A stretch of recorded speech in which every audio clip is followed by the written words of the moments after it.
आऊज़ुबिल्लाहि मिनश्शैतानिर्रजीम बिस्मिल्लाहिर्रहमानिर्रहीम। अस्सलामुअलैकुम मेरे मोहतरम अजीज़ दोस्तों, उम्मीद करता हूँ आप सब खैर व आफ़ियत से होंगे।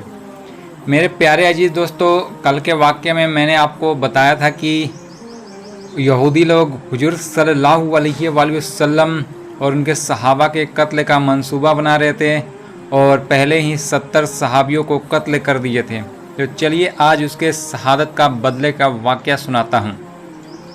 70 सहाबा के शहादत का बदला। यह बात एक हकीकत है कि हुजूर सल्लल्लाहु अलैहि वसल्लम या मुसलमानों ने लड़ाइयों में कभी पहल नहीं की, बल्कि जिस हद तक बचा जा सकता था बचने की कोशिश की। अलबत्ता मुशरिक, बुतप्रस्त और यहूदियों का हाल यह था कि वे इस्लाम और मुसलमानों को मिटाना चाहते थे, इसलिए बेवजह किसी माकूल वजह के बिना मुसलमानों से जा उलझते थे।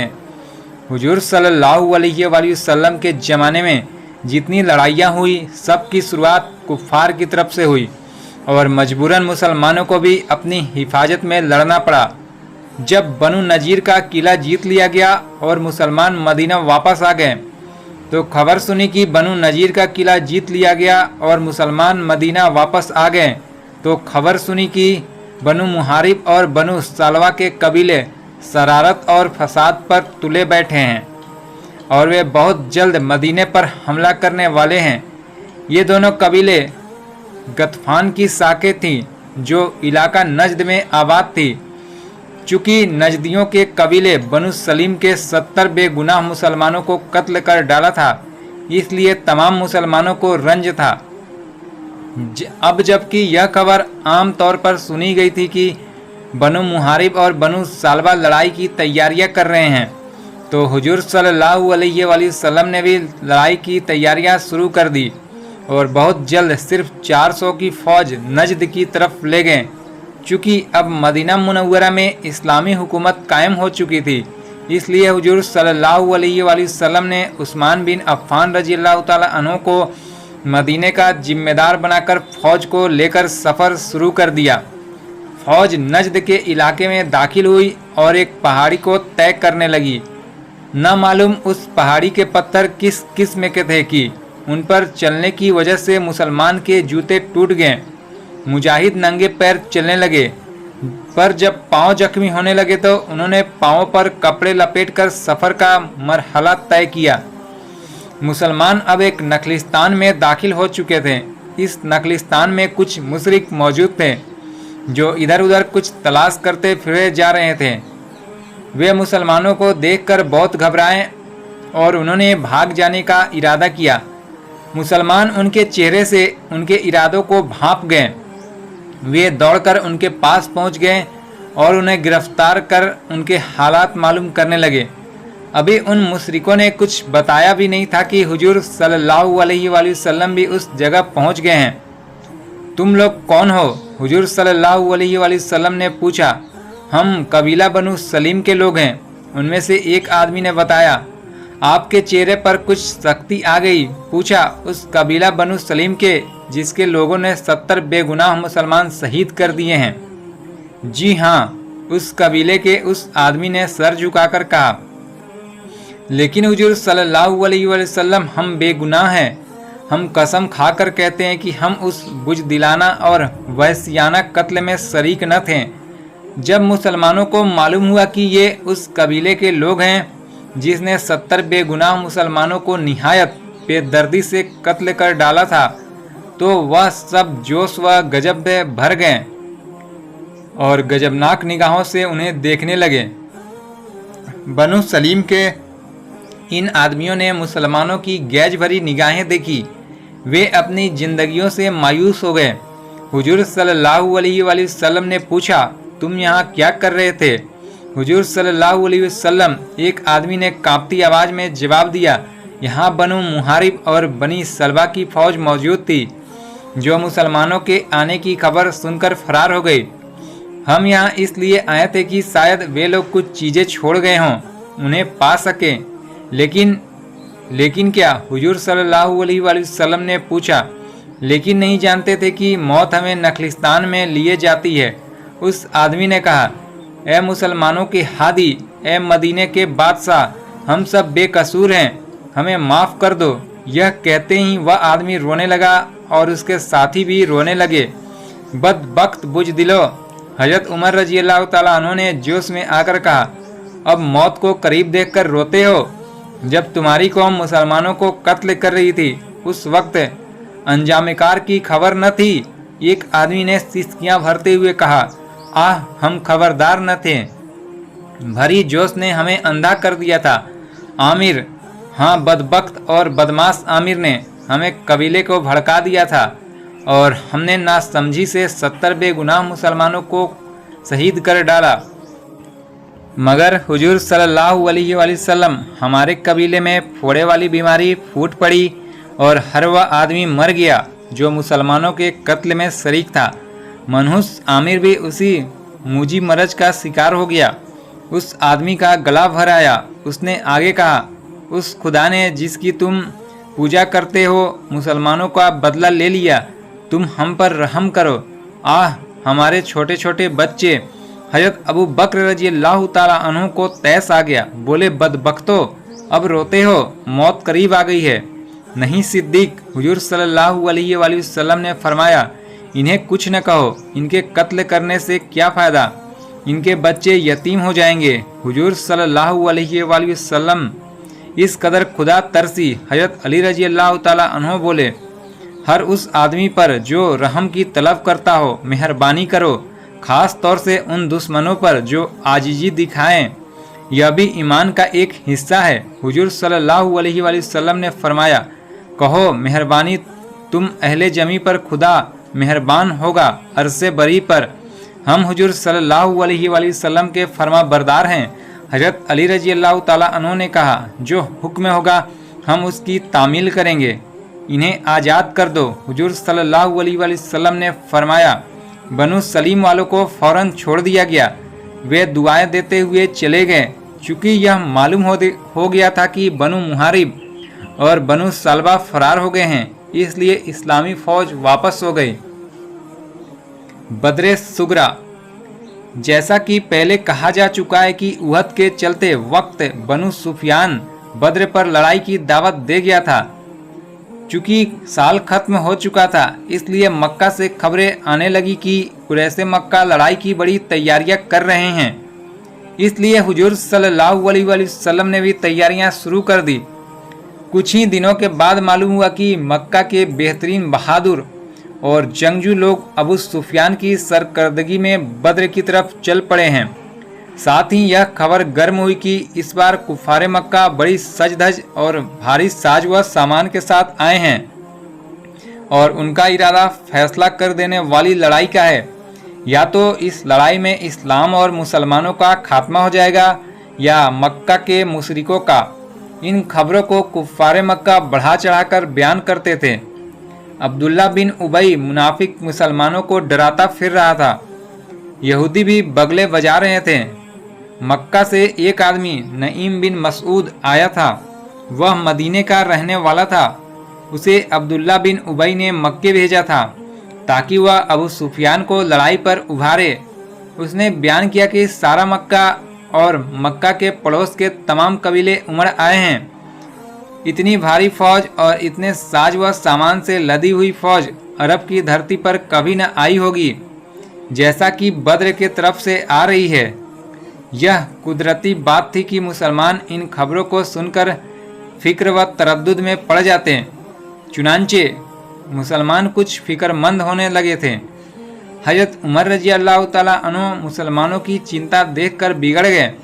वह हुजूर सल्लल्लाहु अलैहि वसल्लम की खिदमत में हाजिर हुए।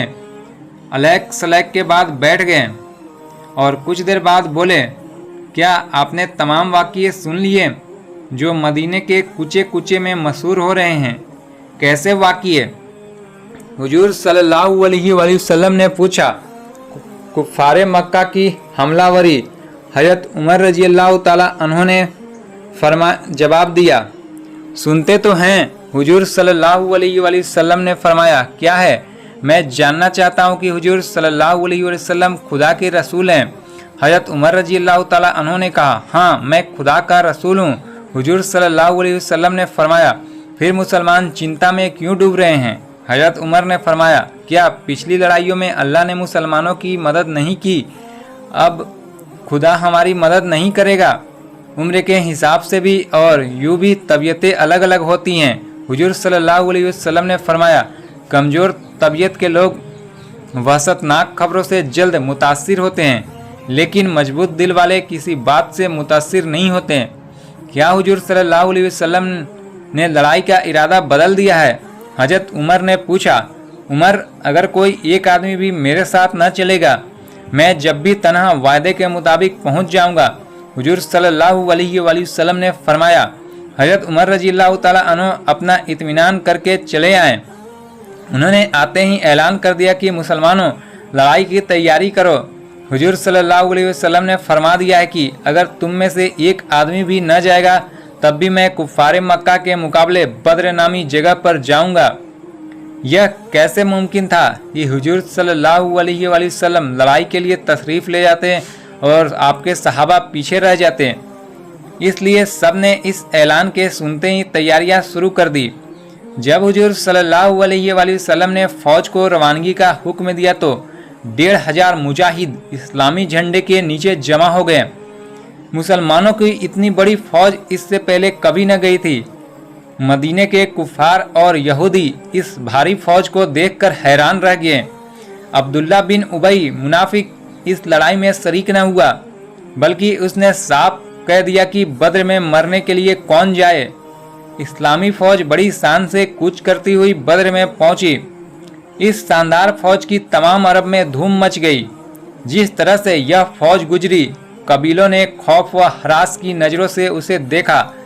इस फ़ौज की तादाद और सामान की खबरें अबू सुफियान और उसकी फ़ौज वालों को भी पहुंच गई। सुफियान की हिम्मत छूट गई और वह अस्कान तक आकर निहायत खौफ व हरास की हालत में मक्का की तरफ भाग गया।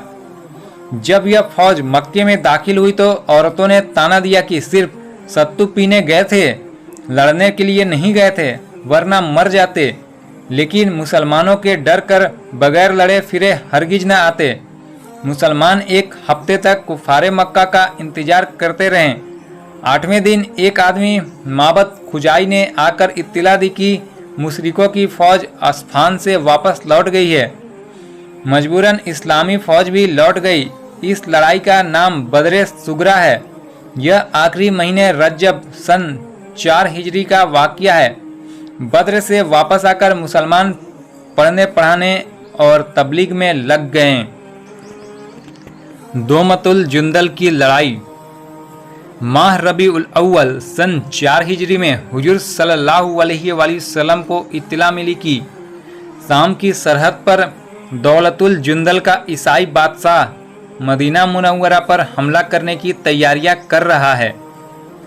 अब तक जो लोग मुसलमानों के खिलाफ थे वे अरब के मुशरिक और मदीने के यहूदी थे, लेकिन एक तीसरा दुश्मन और पैदा हो गया था। हालांकि न मुसलमानों ने ईसाइयों को सताया था, न किसी ईसाइयत पर हमला किया था और न ईसाइयों पर हमला करने का इरादा था। हुजूर सल्लल्लाहु अलैहि वसल्लम गौर करने लगे। आखिरकार हुजूर सल्लल्लाहु अलैहि वसल्लम ने इस नए दुश्मन से निपटने के लिए फ़ौज को जमा करना शुरू कर दिया। थोड़े ही अरसे में 1000 मुजाहिदों की फ़ौज तैयार हो गई।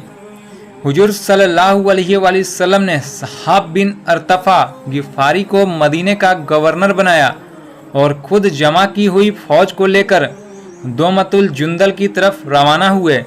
कबीला बनी उर्जा का एक आदमी रहबर के तौर पर साथ लिया। रहबर बड़ा होशियार और शाम के तमाम रास्तों को जानता था। इस्लामी फ़ौज रात को सफ़र करती और दिन को पड़ाव डालती। चूँकि हुजूर सल्लल्लाहु अलैहि वसल्लम ने ख्वाहिश जाहिर की थी कि नक्ल व हरकत की इत्तिला दुश्मन को न हो, इसलिए तमाम एहतियाती तदबीरें अख्तियार की जा रही थी। एक दिन रहबर ने हुजूर सल्लल्लाहु अलैहि वसल्लम से कहा, या सैयदी, दोमतुल जुंदल यहाँ से 1 मंजिल दूर रह गया है, लेकिन दुश्मनों की चरागाह इस जगह से बिल्कुल करीब है। अगर आप फरमाएं तो चारागाह पर हमला करके उनके मवेशियों पर कब्जा किया जा सकता है। मुनासिब है। हुजूर सल्लल्लाहु अलैहि वसल्लम ने फरमाया, इससे दुश्मन पर हमारा रौब बैठ जाएगा। रात को ईसा की नमाज पढ़कर फौज चली और अभी 2-3 मील ही चली थी कि हर एक हरे भरे इलाके में जा पहुंची। यहाँ छोटे बड़े पेड़ बड़ी तादाद में खड़े थे। मवेशी इधर उधर बैठे थे, कुछ चर रहे थे, कुछ जुगाली कर रहे थे। मवेशियों के निगरां पड़े खर्राटे ले रहे थे। यह थी ईसाइयों की चारागाह। मुसलमानों ने मवेशियों पर कब्जा करना शुरू किया। मवेशी घबराकर इधर उधर दौड़ने लगे तो निगरानी करने वालों की आंख खुल गई। वे हड़बड़ाकर उठे। उठते ही मुसलमान नजर आए। वे कांप गए और घबराकर भागने लगे। मुसलमानों ने उनको तलवारों की धार पर रख लिया। तमाम निगरानी करने वाले कत्ल कर दिए गए। सिर्फ 1-2 आदमी भागकर अपनी जानें बचा सके। चूँकि अब रात आधी से ज़्यादा गुजर चुकी थी और यह भी मालूम हो गया था कि दोमतुल जुंदल बहुत करीब रह गया है, इसलिए हुजूर सल्लल्लाहु अलैहि वसल्लम ने फौज को पड़ाव डालने का हुक्म दे दिया। इस्लामी मुजाहिद कमरे खोलकर हरी घास पर पड़े रहे। कुछ सामान और मवेशियों को निगरानी पर मुकर्रर कर दिए गए। वे हाथों में नेजे लेकर पहरे देने लगे। वह सूरज निकलने से पहले हुजूर सल्लल्लाहु अलैहि वसल्लम उठे। तमाम मुसलमान जागे। सब ने ज़रूरतों से फरागत होने के बाद नमाज पढ़ी और नमाज पढ़ने के बाद कमर कसी और चल दिए। दोपहर के वक्त दोमतुल जुंदल में पहुंच गए। मुसलमानों को ख्याल नहीं बल्कि यकीन था कि ईसाई शहर या किले के बाहर इस्तकबाल या मुकाबले के लिए तैयार मिलेंगे, लेकिन उनकी हैरत की इंतहा न रही जबकि उन्होंने किसी एक ईसाई को भी शहर से बाहर न देखा। ईसाई शहर को छोड़कर भाग गए थे। मुसलमान मकानों के सामने से गुजर रहे थे कि उन्होंने एक मकान की छत से एक ईसाई को झांकते हुए देखा। फौरन एक आदमी मकान के अंदर घुस गया और थोड़ी देर में एक ईसाई को साथ लाया जो शक और उम्मीद की नज़रों से लोगों को देख रहा था। यह आदमी हुजूर सल्लल्लाहु अलैहि वसल्लम के सामने पेश किया गया। हुजूर सल्लल्लाहु अलैहि वसल्लम ने उससे पूछा, तुम्हारा बादशाह अकीदर बिन अब्दुल मलिक कहाँ है? हुजूर सल्लल्लाहु अलैहि वसल्लम, वह दमिश्क की ओर भाग गया है। ईसाई ने जवाब दिया, क्या उसे हमारे आने की इत्तिला हो गई थी? हुजूर सल्लल्लाहु अलैहि वसल्लम ने पूछा, हाँ हुजूर सल्लल्लाहु अलैहि वसल्लम। ईसाई ने कहा, उसके जासूसों ने आपके आने की खबर कई दिन पहले ही दे दी थी। उसने शहर वालों को शहर खाली करने का हुक्म दे दिया था। चुनांचे परसों ही तमाम शहर वाले अपना अपना सामान लेकर चले गए। सिर्फ फौज बाकी रह गई थी। रात को चारागाह से 2 आदमी आए। उन्होंने मुसलमानों के आने की खबर दी। बादशाह घबरा गया और उसी वक्त फौज लेकर भाग गया। तुम क्यों नहीं भागे? हुजूर सल्लल्लाहु अलैहि वसल्लम ने ईसाई से पूछा। इसलिए कि मौका नहीं मिल सका। ईसाई ने जवाब दिया, अच्छा तुमको आज़ाद किया जाता है, जहाँ जी चाहे जाओ। हुजूर सल्लल्लाहु अलैहि वसल्लम ने फरमाया। ईसाई ने हुजूर सल्लल्लाहु अलैहि वसल्लम का शुक्रिया अदा किया और वहाँ से चला गया। मुसलमान घरों के भीतर घुस गए। घरों में मिट्टी के टूटे फूटे बर्तन थे या वह सामान था जो ईसाई अपने साथ न ले जा सकते थे। कुछ गल्ला भी था। मुसलमानों ने तमाम सामान और गल्ले अपने कब्जे में कर लिए। हुजूर सल्लल्लाहु अलैहि वसल्लम ने शहर से बाहर मुसलमानों को ठहरने का हुक्म दिया। मुसलमान एक बाग में ठहर गए। अब हुजूर सल्लल्लाहु अलैहि वसल्लम ने कुछ छोटे छोटे दस्ते इधर उधर रवाना फरमाए। ईसाई मुसलमानों से ऐसा डर गए थे कि वे अपने देहात और कस्बे वगैरह छोड़कर दमिश्क की तरफ भाग गए थे। किसी एक जगह भी कोई मुसलमानों के मुकाबले में न आया। इस वजह से शाम की सरहद पर मुसलमानों का रौब व दाब बैठ गया। अल्लाहु अकबर। कुछ दिन दोमतुल जुंदल में ठहर कर हुजूर सल्लल्लाहु अलैहि वसल्लम वापस लौटे। एक दिन जबकि एक बाग में मुसलमान ठहरे हुए थे, एक आदमी जिनका नाम उवेना बिन हुसैन था हुजूर सल्लल्लाहु अलैहि वसल्लम की खिदमत में हाजिर हुआ। यह अपने कबीले का सरदार था। इसने निहायत अदब से हुजूर सल्लल्लाहु अलैहि वसल्लम को सलाम किया, एक तरफ बैठ गया। हुजूर सल्लल्लाहु अलैहि वसल्लम ने उससे पूछा, तुम्हारा नाम क्या है? मेरा नाम उवेना है, उसने जवाब दिया। मेरे बाप का नाम हुसैन है और मैं अपने कबीले का सरदार हूँ। तुम किस लिए आए हो उवेना? हुजूर सल्लल्लाहु अलैहि वसल्लम ने पूछा। हुजूर सल्लल्लाहु अलैहि वसल्लम, उवेना ने बताया, मेरे पास मवेशी बहुत ज़्यादा हैं। ऊँटों, बकरियों, तेज घोड़ों की इतनी तादाद है कि मैं इस इलाके में मवेशियों का बादशाह कहलाता हूँ। हर साल यहाँ इतनी बारिश होती है जिससे मवेशियों के लिए चारा काफ़ी हो जाया करता है, लेकिन इस साल बारिश नहीं हुई, चारे का अकाल पड़ गया है। पिछले साल चारे का जो भंडार था सब खत्म हो गया है। अब मैं सख्त परेशान हूँ। तुम मुझसे क्या चाहते हो? हुजूर सल्लल्लाहु अलैहि वसल्लम ने पूछा। मैंने सुना है कि मदीने में खूब बारिश होती है, उवेना ने कहा। वहाँ चारे की बहुतात है, चारागाहें हरी भरी हैं और मेरी आरजू है कि हुजूर सल्लल्लाहु अलैहि वसल्लम मेरे मवेशियों को मदीने की चारागाहों में चरने की इजाज़त दे दें। मैं इसके मुआवजे में माकूल रकम हुजूर सल्लल्लाहु अलैहि वसल्लम की नज़र करूँगा। उवेना, तुमको इजाज़त है।